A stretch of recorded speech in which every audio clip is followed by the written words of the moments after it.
હવે આગળ વાત કરીએ તો માંગરોળ સનાતન હિન્દુ સમાજ દ્વારા કાશ્મીરના પહેલગામ હુમલાના મૃતકોને શ્રદ્ધાંજલિ અર્પણ કરાઈ। માંગરોળ સમસ્ત હિન્દુ સમાજ દ્વારા આતંકવાદી હુમલાનો વિરોધ નોંધાવ્યો। જમ્મુ કાશ્મીરના પહેલગામમાં થયેલ આતંકવાદી હુમલામાં 28 જેટલા હિન્દુ પર્યટકોની હત્યા કરવામાં આવી, જે તમામ મૃતાત્માઓને માંગરોળ સનાતન હિન્દુ સમાજ દ્વારા શ્રદ્ધાંજલિ અર્પણ કરાઈ।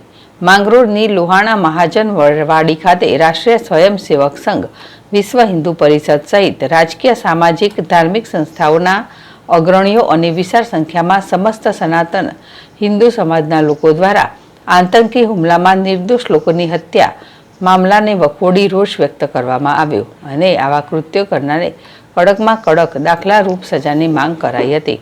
આ કાર્યક્રમમાં પ્રથમ આગેવાનો દ્વારા શ્રદ્ધાંજલિ અર્પણ કરાઈ, ત્યારબાદ ઉપસ્થિત તમામ લોકો દ્વારા 2 મિનિટનું મૌન રાખી પ્રાર્થના કરાઈ અને તમામ મૃતાત્માઓને પુષ્પાંજલિ સાથે શ્રદ્ધાસુમન અર્પણ કરવામાં આવ્યા।